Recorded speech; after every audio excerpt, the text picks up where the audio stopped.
everybody, and welcome to Missy's Imaginings. As I mentioned in the last video, I made the pants for the Resin Sole Long BJD, and I liked them. They worked really well. It's a triple pleated pant, so there's 3 pleats in the front. I just was preferring that maybe they had a wider leg and were a little bit longer. And I also mentioned a trick when I'm putting a pair of pants together to ensure that the pants are going to fit. And it's not a big deal, but it's just a little thing that might help you. So that's what I'm going to do today. I'm going to revise this pattern so that it's more of what I want for this outfit. And then we're going to go ahead and put it together and just show you that simple little thing that I like to do. To make it work a little bit better. So my typical tools when I'm going to draw up a pattern, I have a pair of scissors. Often I need to fold paper in half and cut it on the fold so that both sides match. So I always have scissors handy. A ruler, of course. I also like to have a tape measure. This one has inches on one side and centimeters on the other side. It's a real cute little simplicity tape measure, just easy to take with you here, there, and everywhere. My daughter got it for me for Christmas one year, so I keep that. I always have my mechanical pencil and an eraser, and then a regular and fine tip Sharpie marker. Put those to the side. Then I always try to have some whiteout tape in case I need to make a change once I get the marker on. And then I recently purchased some paper that was actually for medical table or medical chairs. So when you go to the doctor, you know, they roll this out on the chair, bed, whatever it is, and then you sit on it or get examined and then they throw it away. So this was not that expensive. I found it on eBay, and as you can see, it's very transparent, so it makes a nice paper for drafting your patterns. I haven't really used it yet, but I thought we'd give it a go today instead of the light table, just so we could try it out. But I can see everything through here really well, so we'll go ahead and use it. It's a nice width, and of course it's a really, really long roll. And I think this whole roll was a little over $6 maybe. So anyway, I thought we'd try that and put this pattern together and see how we do. So firstly, I'm going to roll out some paper. There's got glue spots on it, I guess. And we're going to start with the front. So I'm just going to lay it underneath here. And the one thing I mentioned in the pattern is that I wanted it to be longer. So I'm going to keep it up almost to the top of my little mat here so I can have room, and then leave room at the bottom where I can add probably a 1/2 inch length because I like them to be a little bit longer. The next thing I'm going to do is I wanted to widen the pant. Now the pant fit really well. I just wanted the legs to be wider. So all I'm going to do is trace the top, which will remain the same. And right now I'm going to go ahead and trace the cutting edge, not the sewing edge, just because I know the top already fits. So we're going to go ahead and trace around that. The crotch already worked really well, so we're going to leave that the same. And the point where the inseam stops, we're going to leave the same. Then I'm also going to trace this pocket edge, which was fine. My pockets worked really well. And then the top edge, I'll go ahead and use the ruler to just go across the top there, like so. Then I'll go ahead and trace where my pleats are. And I have a hairy child coming to visit me, so I'm going to put her out of the way. Yes, go down there. There you go. So that was Alice, my little hairy child. She likes to climb on top of things, so we'll just move her out of the way. And we'll go ahead and draw in where my pleats go, like so. And on the markings here, I have the marking of the outside fold, the inside fold, and then where the fold goes to. So that's what those markings are. And then I also usually mark the center front, which is here. Yeah. Usually it's here. I don't know why I marked from that point. There we go. Straight up there for the center front.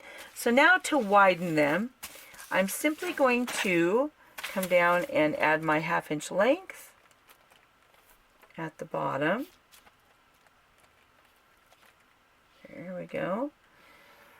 And I think I'm going to add a 1/2 inch to the bottom width. So from this edge, I'm going to go out a 1/2 inch. And from this edge, I'm going to go out a 1/2 inch. Well, maybe 3/8 of an inch. Because I'm going to also be widening the back piece. Now, I'm going to draw a line from my hem up to this part that comes straight down. So I'm going to match the line and simply add that width to the leg. And do the same on this side. And I'm going to come up to where it's fitted in there. And I might add a little bit here. Kind of came in a little bit early. There we go. So that way I've widened the pant leg for the front. So that's all we have to do. There we go. Put that dot in. Now we'll go ahead and do the same for the back. So that's my new front piece. Now the back piece will slide under our paper here. And as you can see on this back piece, I'll take it out so it's a little bit easier. You can see the slight curve that comes up towards the center back. And that's because when you're dealing with the BJDs, you know, they have a hard resin body. And so it doesn't have any give to it. So when you make clothing, if you want the doll's pants to still come up and cover the bum when they're sitting down, you need a little extra height in the back to account for when they sit and the pull. Also, you can add a little bit more of the crotch line down here by the inseam, which we will also do, just to make sure that he can sit a little bit more comfortably. And we saw that in one of the Facebook groups, one of the pants patterns for an SD girl that I made. Someone used it and it kind of fit well on one of their other dolls, but it was a curvier doll than the pattern was designed for. So once she sat down, it was kind of a plumber issue. So there's a helpful hint that will kind of help offset that, because their little resin hiney will take up space when they go to sit down. So here we are going to add a little bit more, just not quite 1/4 inch to that crotch line. And we'll go ahead and trace the cutting edge here again, not the seam edge. And then I am going to add a little bit of, it kind of curves in, but I'm going to make it a little more straight. And then I'm going to add the length. Oh, yikes, just moved my paper. We'll just adjust it here. There we go. So we're going to add the length to the bottom. Again, about 1/2 inch. There we go. And then this one kind of curves a little bit in the back. Then we're going to add about 3/8 of an inch to the outside. And I'm going to bring that up to this new little spot that I made right here. So I'm going to connect it to the hem. And I'm going to come straight up to that line. And then on this one, I'm going to come out just a little bit in the waist. And I'll kind of show why I'm doing that when we put it together. And about 3/8 of an inch here. Here again, it was a little bit curved. So we're going to draw our line straight up to that new spot. There we go. And then we'll trace the top line. So we've added a little bit more width here. And I am going to make the markings of where this dart is.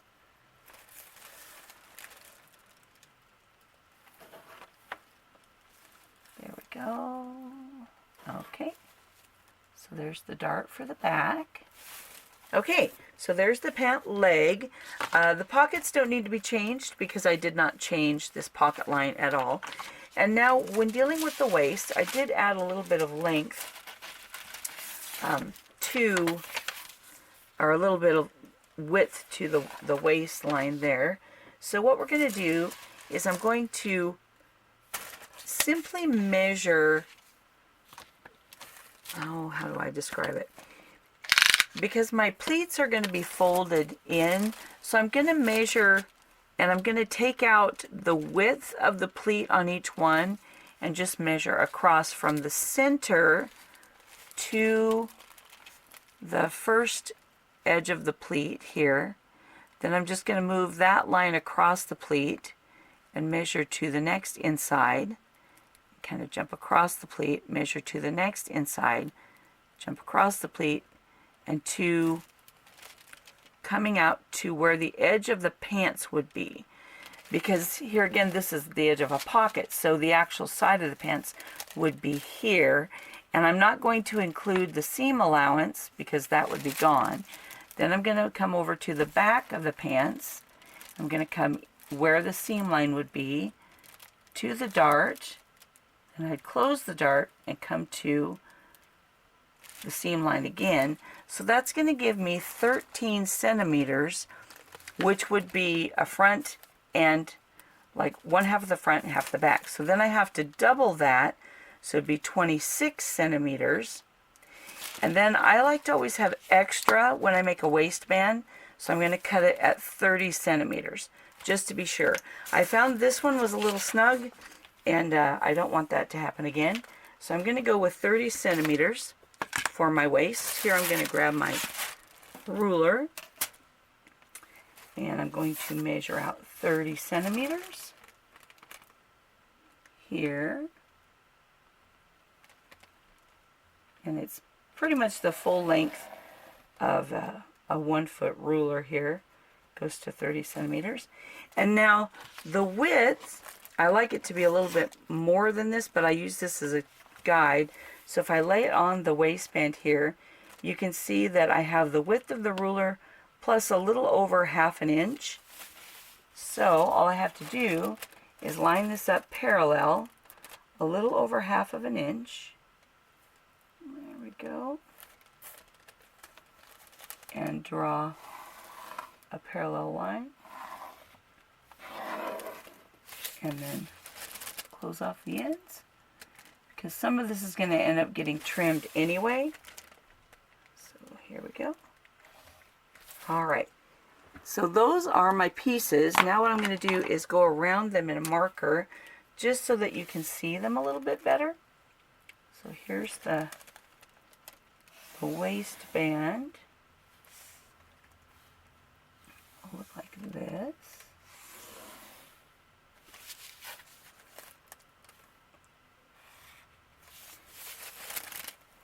And here. We'll go ahead and follow that new line that we made for the new width of the pants. Scoot that up a little bit.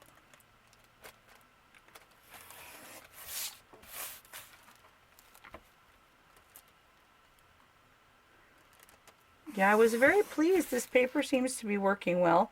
I think it might tend to rip kind of easy, so I'm not sure how it's going to translate to actually using it as pattern paper, but I like it for drafting so far anyway.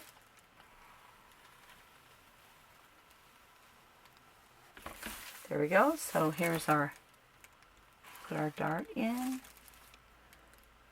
Usually I use a smaller marker for the inside details, but I just wanted this to show really well.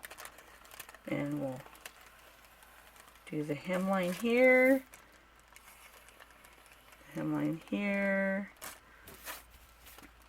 And we'll go ahead and do this new wider length or wider width on the front.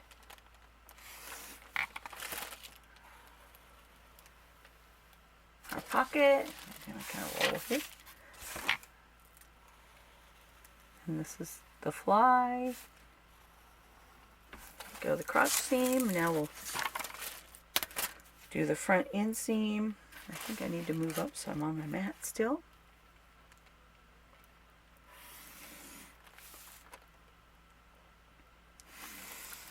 There we go. And now we'll go across the top. There we go. So there's our pieces. We'll go ahead and mark where the pleats go.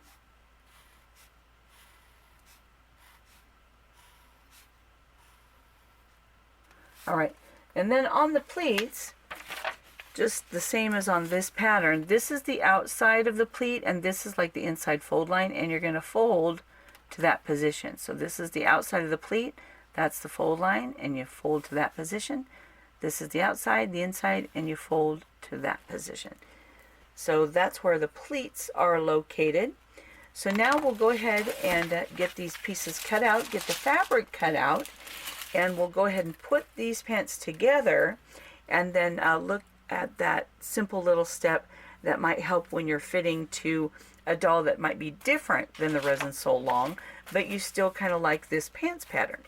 The first thing, of course, will be to measure your doll's leg length, generally from the inseam and the outer seam, just to make sure they're going to be the right length for your doll, and then lengthen or shorten accordingly. So you want to make sure of that. And then we'll go ahead and take a look at how to fit them once we're putting it together.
I have all my pieces cut out, and I've marked where the pleats are going to be.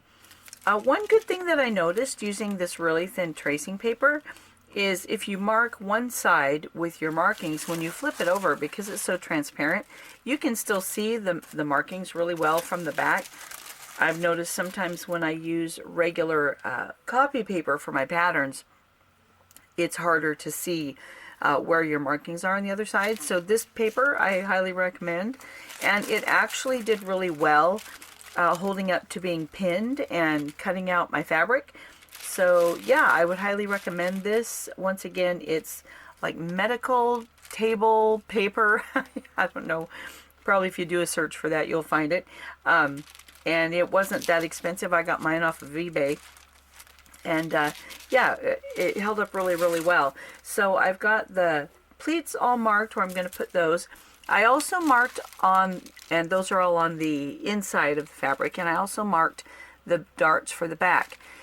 Normally when I do prep sewing, I get all of this done first, you know, before you start putting pieces together, but I'm not going to put together the darts for the back. I'm going to leave that, so I'm not going to be doing that in my prep sewing. But before I put the pleats in, I'm going to add the pockets to the front of the pants. So this is actually a lot easier than you might think. It actually goes together really well and isn't that hard. So what we're going to do is we're going to take the right sides of the fabric, There we go.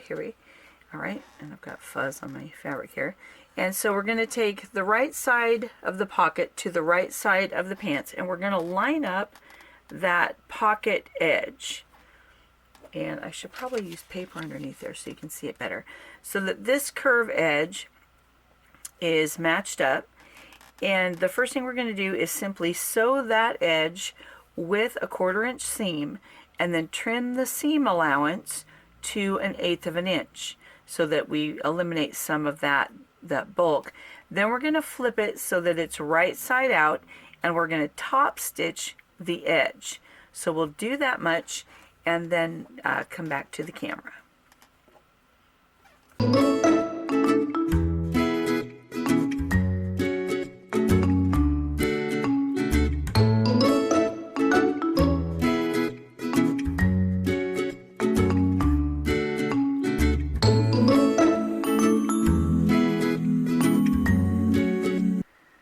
Now we have a nice finished edge for the curve and edge of our pocket. So now that the pocket is placed into the front, we're going to take the side edge of the pocket and we're going to bring it to match the edge of the pant, like so. So that edge of the pocket that we just brought forward will now make the side of our pants pocket.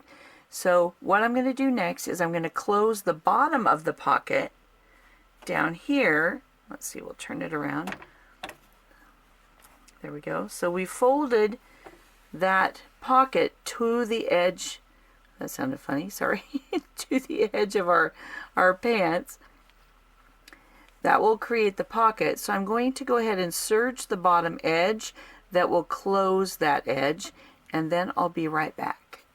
So on my serger machine, I have a rolled edge for dog clothing, so it gives a more narrow serging edge than for people clothing.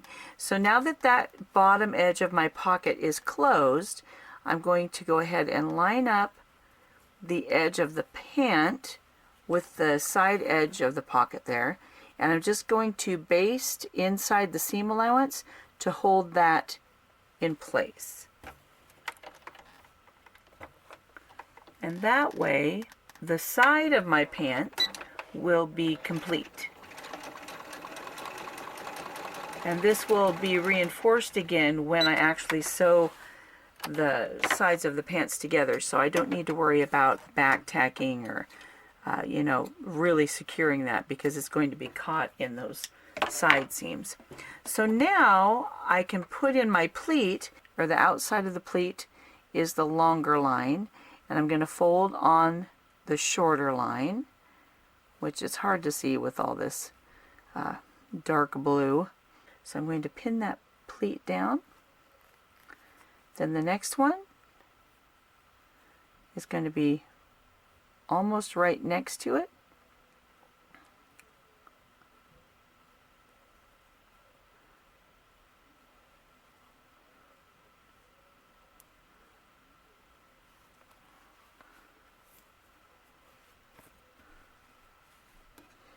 And here you can kind of adjust these pleats according to the size of your doll.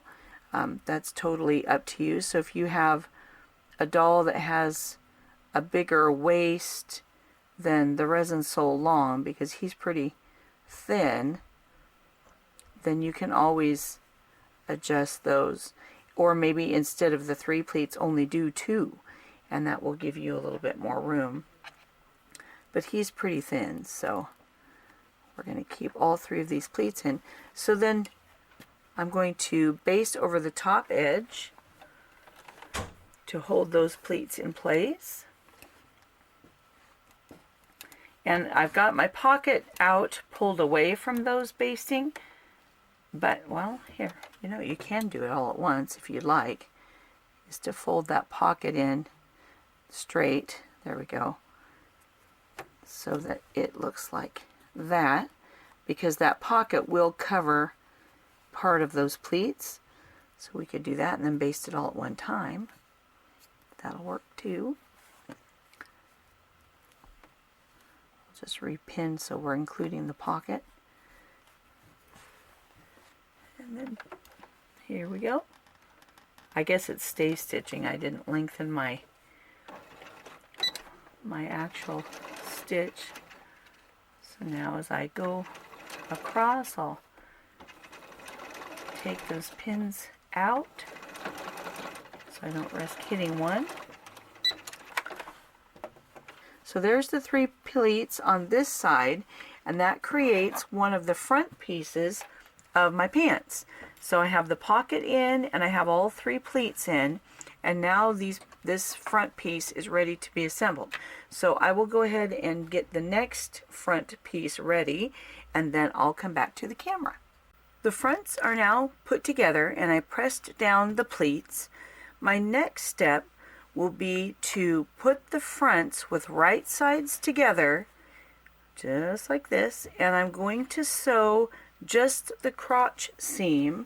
So I will start from the inseam, and I'm basically going to sew, we'll see if this line will show, up to here. And once I get that sewn together, I'm going to use a very small width and very condensed zigzag to zigzag in here and secure that and kind of finish that off, and then I'll trim off the excess and then trim from the outside in. So that's usually how I put the front crotch together. Once again, it's just a seam here, then a very condensed narrow zigzag here, then trim off a little bit of that excess seam allowance bulk, and then take my scissors and snip to right here. But I don't snip until it's sewn, just to kind of help hold it secure while I'm running that through the machine. Then I'm going to go ahead and sew the back crotch seam with right sides together here. Once again, I have not sewn these darts on the back, so I'm going to do those steps next, and then I'll be back to the camera.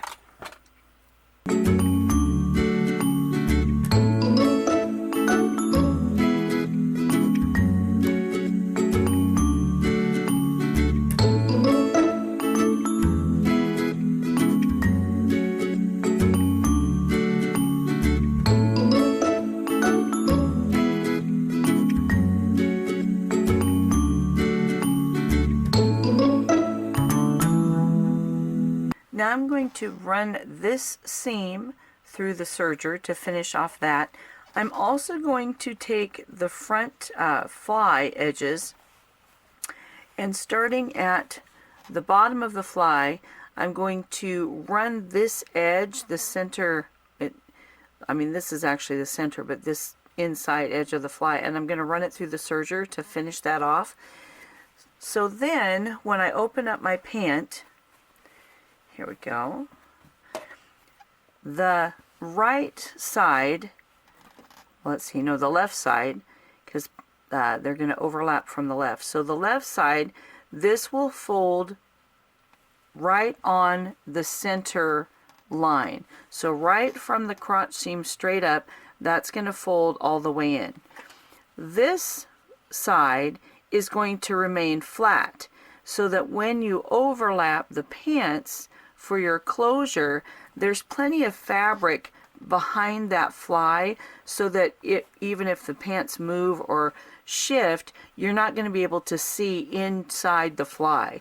And you can also secure that with a snap in the center if you'd like, but just having that extra width of the full width of the fly folded in and just finishing that edge, it gives a lot of fabric coverage there. So that's how I do the fly on the pants. And then if you wanted to make these pants for a girl, you'd simply overlap from the right, so this side would fold all the way in, and then this would be left flat to overlap. So that's why I always cut the flies the same on both pieces, because one will fold back, and having that extra amount of fabric kind of gives it a nice flat lay to it, instead of having a smaller seam allowance that always wants to come out. It just gives plenty of fabric, and then this one gives plenty of inside coverage. So I like putting them together that way. And then I will take a small seam here and go straight up if you want that fly to be finished. If you want just a simple seamless look, you don't really have to do that. And you can take this fly and go ahead and just sew the bottom shut if you want. And then that way it'll kind of help hold that in place as well without any seams on the front. So it just depends on your own aesthetic, on how you want that to look. If you're doing denim jeans, of course you'll want, you know, that orange seam, because a lot of your seams are going to show. But on this nice slack, I'll probably not put any seam work on the outside. I'll just go ahead and sew those together because they're both going to lay the same direction. So that's how I'm going to go ahead and finish the inside of the front. Once the inside of the front there is finished, I will simply lay the back piece and the front piece together with right sides together and sew the side seams, and then I'll hem the pants, and then we'll come back to instructions after that.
Now that I've put the side seams together, I'm ready to go ahead and do the inseams. So I have the edges hemmed there down at the legs. So now I'll turn them inside out, and I will go ahead and sew from the hem of one leg up to the crotch seam and then back down to the hem of the other leg, and that will finish out the inseam. When pinning the inseam together, I found that the back was just a smidge longer than the front, but I don't want my hems to be uneven. So I pinned it, kind of evening out the fullness in the back from the hem to the crotch seam, so that that's pinned and that matches. And then I'm going to feed this through the machine with the back side down so that the feed dogs will help even out that fullness. And I'll kind of feed it through, holding it at a little bit of a curve up, just to kind of feed that fullness in. So it kind of helps if they're not exactly the same length. That way my hems don't end up crooked and uneven. So I'm going to go ahead and just kind of wrap my finger over the front, pulling up with my thumb the back, so it kind of rounds out that back piece. And then I'm going to leave the pins in and carefully just make sure I don't sew on them, just to keep those the fullness that I've evened out. There we go. From buckling and pleating. There we go. And we're almost to that crotch seam, which will indicate the middle of our seam. And on the crotch seam, I usually have the seam allowance from the front going one direction, and then the seam allowance from the back going the opposite direction. And then I kind of lift my needle to make sure that I don't move that seam allowance. And I kind of baby stitch that through there. And then on the actual seam, I kind of pivot if I need to, because now I'm going to come down the other leg. Once again, I'm going to go ahead and give that a little bit of a tug as I'm feeding it through the machine, and being careful where the pins are, and just kind of rounding out that back fuller piece. There we go. Got another pin. I have to be careful and not talk when I come to a pin so I can pay attention. There we go. And then we end up having our pants put together and the hems not uneven. And now that I've got to the end, I can take that one out. And next I will go ahead and serge the inseam so I can finish off that seam and make sure it's nice and finished. But in that way, my pants fit and my seam matches at the hem, so I don't end up with, you know, a wonky length sticking out. And it all fit fine. I just had to give that extra little bit of a curve with my hand as I'm feeding it through the machine. And like I say, put your fuller piece, the size that's a little bit too big, down, because that way your feed dogs can kind of work for you as you feed it through there. So after I serge this, we'll go ahead and we're going to put this on the doll and look at the hint about fitting your pants to whatever doll you happen to be sewing for.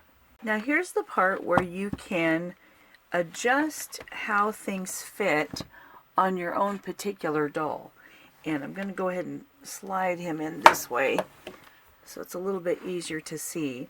So on the front, I want to make sure that when I do the front closure of the pants, that I have the same distance between both the front pleats and the center front seam. So I kind of even that out so I know that that is going to fit properly in the front and that those pieces are going to lay together. And I'm just going to pin that to ensure.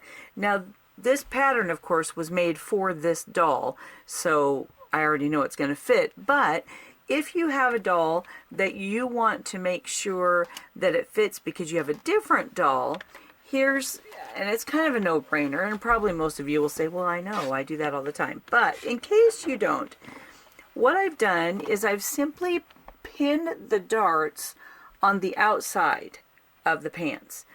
And so I haven't sewn them in yet, but I've just pinned where those darts will be, and I make sure that that fits this doll. If you have a doll that it's too small, all you have to do is move your pin over. And so, for instance, if this was a lot larger, then I might go ahead and make my dart 1/8 of an inch smaller from the edge to allow more room. If you've got a doll that's super skinny, and I don't know, I don't have any of these, but maybe a doll chateau is like a lot thinner than the resin sole, well then you can always take in those darts. But here it gives you an opportunity to fit the back of the pant by adjusting how deep these darts are before you put the waistband on. So there's enough width in the dart itself on this pattern that it gives you a lot of leeway in fitting the size of your own doll. So if you have a doll that's very buff and muscular, you might make that dart, you know, not quite as deep. If you've got a real skinny guy, you can make it a little bit deeper because you want it to fit more snug. So it's just a way that you can take a pattern that's designed for the resin sole long, and perhaps you want to fit one of the great big Ippelhaus guys or something. Well, you've got a lot of room to play with here, and even if it ends up you need all the room and you just take a tiny little seam to make it look like a dart, it still gives you a nice finished look on the outside, but you know that you've just, you know, made that dart a lot smaller. So that way I can fit this and know that it's going to fit and hang properly. Now I'll go ahead and switch and move this dart to the inside of the pants, and actually sew the dart in before I put on the waistband. Then once I'm ready to put the waistband on, here we go. I always cut my waistband longer, and the reason I do that is so that I know I'm going to have plenty of length, because when I go ahead and put it on, I'm going to do right sides to right sides, and I'm going to go around the edge, and one side will need to be a little bit longer than the other. So I start pinning at the edge of the front that has the top fold over section here, and I'm going to leave a 1/4 inch or 3/8 of an inch overhang when I go ahead and put that on. Here we go. So about 3/8 of an inch overhang, and then I'm going to pin that all the way around, because when the waistband comes around this side, I've got more fabric here because this part of the flap was not folded in, it's all the way extended. So I want my waistband to be sure that it will also account for that extra length or width on the fly.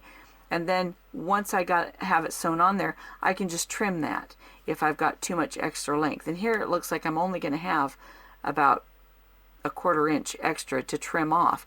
So I planned it well, and once I get it pinned on there, I may end up with a little bit more because it's kind of wrapped around the doll at the same time here. But anyway, even if it's more, I just get it sewn on, and then I trim my excess off before I finish putting the waistband together. Once it's on, then I go ahead and flip it up to where it's sewn, and then flip this section down with a little bit of an upturn for seam allowance. Then I go ahead and sew that seam, flip it all the way, and then I'll be ready to hand tack the waistband in. So that's how I kind of finish it out, and that's an easy way for you to take a pants pattern and fit it to your particular doll. And of course the legs are really wide now, which is kind of what I was wanting. So yeah, so they turned out okay, and I'll go ahead and finish that up, and then we'll kind of show it off when we get it finished.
So here are the finished pants. As you can see, well, from comparatively from the other video, the pants in the other video they were about this long. So they covered the top of the shoe, but I wanted them to cover more of the shoe. So the length is good. This is what I was kind of wanting to do. And then the width of the pant is a lot wider. There's a lot more fullness in the leg of the pant, but we didn't change the top up how it fitted around the waist. So the triple pleats still look good. Everything fits well, and the inset pockets still lay nice in there. So that's how you can modify a pattern that maybe isn't designed for your specific doll, but with a couple adjustments you can make that change and make it fit your own doll. So this is just a very simple way to do that. There are several patterns that are free on the website. There's some for the resin sole long body, there's some for the 66 centimeter Miro doll body, some for I think the 68 centimeter Rain Miro doll body.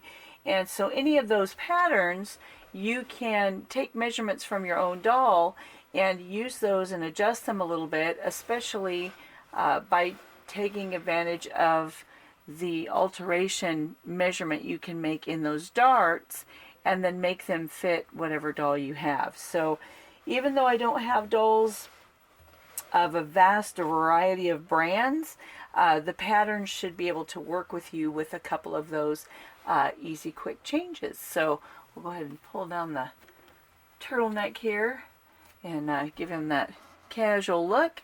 And there you go. So happy sewing, and we'll see you next time. Bye-bye.